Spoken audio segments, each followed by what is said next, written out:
refuge des 14. La journée entière fut une succession de découvertes. Pour la première fois depuis la destruction de leur village, Kael et Lyra ne passaient plus leur temps à courir. Se cacher ou survivre minute après minute. Leur corps était encore épuisé, leurs vêtements usés par la pluie et la boue. Mais quelque chose avait changé. Ils n'étaient plus seuls. La grotte était immense. Bien plus vaste que ce qu'ils avaient imaginé en entrant par l'étroite faille rocheuse cachée sous les racines de la forêt. Derrière les tunnels humides se cachait un véritable monde souterrain. L'air y était tiède, chargé d'odeurs de bois brûlé, de soupe chaude, de pierres mouillées et de métal chauffé à blanc venant de la forge de fusion. Le plafond disparaissait parfois dans l'obscurité. Des stalactites gigantesques descendaient comme des crocs de pierre, tandis que des torches bricolées projetaient des ombres dansantes sur les murs. Le refuge possédait 10 salles principales creusées naturellement dans la roche. Une cuisine improvisée où Popote régnait comme un chef de guerre. Une grande salle commune remplie de tables dépareillées et de bancs récupérés un peu partout. Il y avait 4 dortoirs, Une forge, une réserve, une salle d'entraînement. et même une petite bibliothèque composée de vieux livres volés, échangés ou sauvés des ruines. Quand maman leur montra une petite chambre inoccupée au fond d'un couloir, Kael et Lyra échangèrent simplement un regard. Ils ne se séparaient pas. Pas après tout ça. La pièce était minuscule, de paillasse, une couverture trouée, une vieille lampe à huile. Mais pour eux, C'était presque un palais. Les jours suivants furent étrangement paisibles. Ils dormaient longtemps, mangeaient chaud. respiraient sans avoir peur à chaque bruit. Petit à petit, leur force revenait. Kael aidait murs et fusions à déplacer du matériel ou renforcer certaines galeries fragiles. Lyra passait de longues heures avec maman et Zéro, découvrant l'organisation minutieuse qui permettait au refuge de survivre. Puis vint le moment des explications. Un soir, alors que la pluie frappait lourdement l'entrée de la grotte et que le feu central crépitait dans la pénombre, les survivants se réunirent autour d'une vieille table de bois. Zéro posa une carte grossièrement dessinée sur le bois. Bon, maintenant que vous êtes des nôtres, il faut que vous compreniez vraiment ce qui se passe dans notre monde. Le silence tomba immédiatement. Le monde d'Air. Leur monde s'appelait d'Air. Et leur continent. Velor, Une immense terre traversée en son centre par le plus puissant royaume jamais bâti. l'empire d'Anglast. Un territoire colossal qui s'étendait d'un océan à l'autre. À l'ouest, La mer de Mardrigal, froide et violente. à l'est, La mer d'Auriliane, calme et brumeuse. entre les deux, Les plaines impériales, les grandes routes commerciales, les villes de pierre blanche, et surtout, la capitale, Atriarche. le cœur du monde. Zéro pointa ensuite le sud-ouest de la carte. Là, c'était votre royaume. Orvandir, une monarchie ancienne dirigée par le roi Mérec et la reine Ambre. Kael sentit sa gorge se nouer. Notre roi, peut-être mort désormais. Puis, Zéro posa son doigt sur le centre du continent. L'empire est affaibli depuis 5 ans. L'empereur est mort empoisonné. Jamais personne n'a trouvé le coupable. Depuis, seule l'impératrice Evanéline gouverne. Mais beaucoup disent que l'empire se déchire de l'intérieur. Corruption, Trahison, famine et surtout peur. Plus au nord s'étendaient les terres sauvages. Une immensité de forêts noires, de montagnes brisées, de vallées où presque personne n'osait vivre. Au centre de ces terres se dressait le volcan de Mana, un monstre de feu visible à des centaines de kilomètres, la source de toute magie sur Terre. Certains prétendaient que le monde lui-même respirait à travers lui. Enfin, au nord-ouest de l'Empire, la théocratie de Tariq, un royaume religieux dirigé par le grand prêtre Borin. Là-bas, le dieu Tariq gouvernait autant que les hommes. Les habitants vivaient dans la discipline, les prières et la peur du péché. Mais le pire se trouvait nord-est, Au-delà du grand lac noir, au-delà de la forêt sombre, au-delà même des montagnes du sang, Néroast. un pays dont presque personne ne parlait. Une nation guerrière, froide, brutale, mystérieuse. Et à sa tête, Les cavaliers noirs, leur général, Caliste, le démon des ombres. Faucon prit alors la parole. Ils ont pris Orvandir en quelques semaines seulement. Ombre ajouta calmement. Et voilà, 1 an maintenant que Atriarche, la capitale de l'Empire, est assiégée. Kael fronça les sourcils. Et Tariq, Un silence. il les ignore complètement. Cette phrase glaça tout le monde, car personne ne comprenait pourquoi. Après cette longue discussion, les enfants comprirent une chose essentielle. Ils ne pouvaient compter que sur eux-mêmes. Alors ils commencèrent à construire une vraie vie. La grotte possédait un immense avantage, l'eau. Une galerie profonde menait à une rivière souterraine dont l'eau était claire et glaciale, mais pour la nourriture. C'était une autre histoire. Hunter et Faucon partaient chasser. Popote tentait de faire pousser quelques légumes sous des lampes à huile bricolées. Fusion construisait des pièges. Filou récupérait tout ce qu'il pouvait en ville. Il rêvait de poules, de chèvres, d'un vrai potager. Pas pour vivre confortablement, juste pour survivre. Les mois passèrent. 7 mois à apprendre à vivre ensemble et peu à peu. Le refuge devint une famille.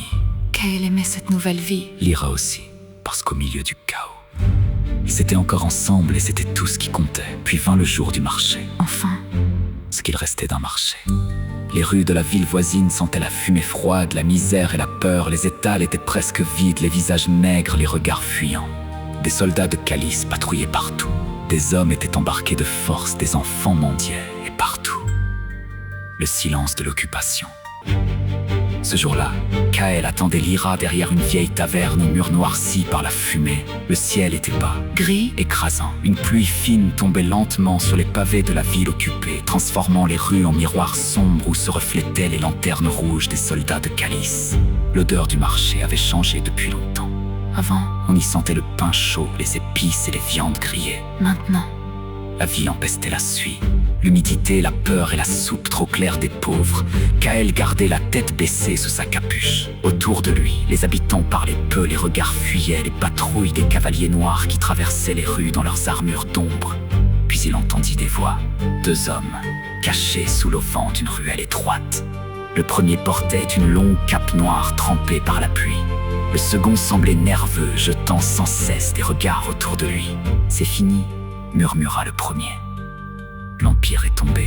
Le souffle de Kael se coupa. Son cœur rata un battement.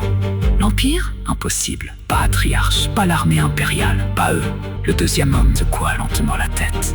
Une guerre monstrueuse. Des centaines de milliers de morts. Même la pluie semblait s'être arrêtée autour de Kael. Puis le premier reprit d'une voix plus basse encore. Et maintenant? Plus rien ne se dresse entre Calice et son plan. Le deuxième fronça les sourcils. Le pacte. Le premier acquiesça lentement. Il va pouvoir lancer la deuxième phase. Un silence. Même les bruits de la ville semblaient lointains. Puis, Le deuxième homme, c'est pour ça que je suis là. oui, Le premier s'approcha. Nous devons trouver ceux qui maîtrisent la mana. Kael sentit alors une sueur glacée parcourir son dos.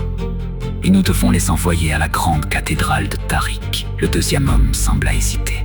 Pourquoi faire? Le premier releva lentement la tête sous sa capuche. Ses yeux semblaient presque noirs. Aucune idée. Puis un sourire inquiétant étira son visage. Mais, vu l'importance que notre maître accorde à cette mission, nous n'avons pas le droit d'échouer. Le sang de Kael se glaça. La mana. Ira. Il sentit soudain ses jambes trembler, comme si le monde venait brutalement de basculer une seconde fois. Puis il la vit. Ira venait d'apparaître au bout de la rue, portant un petit sac de provisions contre elle. Pendant une fraction de seconde, Kael eut l'impression que son cœur allait exploser dans sa poitrine. sans réfléchir, il traversa la rue. Attrapa sa sœur par le bras et commença à marcher rapidement vers la sortie de la ville. Très rapidement, Trop rapidement. Kael? Il ne répondit pas. La pluie frappait leur capuche tandis qu'ils traversaient les ruelles étroites. Lyra sentit immédiatement que quelque chose n'allait pas. Depuis leur naissance, un lien étrange existait entre eux. Quelque chose de profond, de presque invisible. Lyra n'avait jamais su l'expliquer. Parfois, elle ressentait la colère de Kael avant même qu'il parle. Parfois, elle comprenait ses peurs simplement en croisant son regard. Comme si leurs âmes avaient été forgées dans le même feu. Elle n'avait pas besoin de mots pour comprendre. Son frère avait peur, vraiment peur. Et quand Kael avait peur, le danger était déjà proche, alors elle ne posa aucune question. Pas maintenant, il fallait fuir et vite. Parce que la mana coulait dans les veines de Lyra comme la rivière rouge traversait les plaines du sud. Visible, Vivante. impossible à cacher éternellement. Le trajet jusqu'à la grotte leur semblait interminable. La forêt était silencieuse. Trop silencieuse. Même le vent semblait retenir son souffle entre les arbres noirs. Les branches mouillées griffaient leurs capes lorsqu'ils traversaient les sentiers cachés. La terre humide s'enfonçait sous leurs bottes dans un bruit lourd et collant. Kael regardait sans cesse derrière lui. Chaque ombre semblait vivante. Chaque craquement faisait accélérer son cœur. Quand ils atteignirent enfin l'entrée du refuge, Kael repoussa brutalement les racines épaisses qui masquaient le passage. Ils pénétrèrent dans la grotte presque en courant. La chaleur du refuge les enveloppa immédiatement. Le feu central diffusait une lumière orange sur les murs de pierre, de fumée et de métal chaud emplissait l'air. Mais cette fois, personne ne se sentait en sécurité. Maman releva immédiatement la tête. Qu'est-ce qui se passe? Kael avait encore le souffle court. Il faut réunir tout le monde. Sa voix tremblait légèrement. Et cela suffit à inquiéter toute la pièce. Même Mur interrompit ce qu'il faisait. Tout de suite, Maman fronça les sourcils. pourquoi? Kael regarda Lyra une seconde, puis il murmura. Les agents de Calice sont en ville. Un silence brutal envahit la grotte. Le feu central crépitait doucement. Personne ne bougeait. Puis Kael ajouta lentement. Et crois-moi, ils sont là pour terminer le travail. Le visage de maman pâlit légèrement. Ses yeux parcoururent rapidement la salle, une seconde, puis deux, soudain. Attendez. Sa voix changea immédiatement. Plus tendue, plus froide. Où est Flamme? Le sang de Lyra se glaça. Il était avec vous en ville, non? Et soudain, tout s'aligna dans l'esprit de Lyra. Le regard étrange de Flamme en marché, le moment où ils s'étaient séparés. L'homme encapuchonné qui lui avait parlé quelques secondes près des étals. Les jambes de Lyra cédèrent brutalement. Elle tomba lourdement sur le sol de pierre. Kael se précipita immédiatement vers elle. Lyra. Mais elle ne l'écoutait déjà plus. Une seule pensée tournait désormais. Flamme maîtrisait la mana, comme elle. Et maintenant, tout prenait sens. Kael serra les poings si fort que ses jointures blanchirent. Ils l'ont trouvé. Le silence devint encore plus lourd. Même le feu semblait brûler moins fort. Puis maman murmura d'une voix sombre. Si les hommes de Calice l'ont prise, Zéro termina sa phrase au même moment. alors elle est déjà interrogée. Personne n'osa parler pendant quelques secondes. Puis Kael releva brusquement la tête. Si la font parler, nous sommes tous morts. Mur serra les mâchoires. Enter baissa les yeux. Même Philou semblait incapable de plaisanter cette fois. Kael se redressa, Nous devons partir. Sa voix était froide désormais. décidée. Le risque est trop grand, mais soudain une autre voix éclata dans la grotte. Partir. Faucon venait de se lever brutalement. Son regard brûlait de colère. Et Flamme alors? Le silence explosa. On l'abandonne comme ça. Kael fixa durement. Tu crois que j'ai envie de faire ça? Alors on se bat. Contre quoi? Hurla Kael, armé de calice. L'atmosphère devint étouffante. Puis Noman se leva lentement et immédiatement. Tout le monde se tut. Sa petite silhouette semblait soudain immense dans la lumière du feu. Une équipe partira dans la forêt avec les plus jeunes. Elle regarda ensuite Kael. Et une autre retournera en ville. Le cœur de Lyra accéléra brutalement. Maman poursuivit. Si Flamme est encore vivante. Alors nous la ramènerons. Et silence revint. Et cette fois, ce n'était plus de la peur, c'était autre chose, de la détermination. Alors Faucon s'avança immédiatement. J'en suis. Ombre sortit lentement de l'obscurité. Moi aussi. Mur posa simplement son énorme marteau contre son épaule. Paré. Puis l'âme leva les yeux. Je viens. Zéro hésita une seconde, puis souffla. Quelqu'un devra garder la tête froide. Alors j'y vais aussi. Le groupe était formé au fond de la grotte. Lyra sentit soudain une peur encore plus grande naître dans son ventre. Parce qu'au fond d'elle, elle avait l'impression que quelque chose venait de commencer. Quelque chose de bien plus grand que la chute d'Orvandir.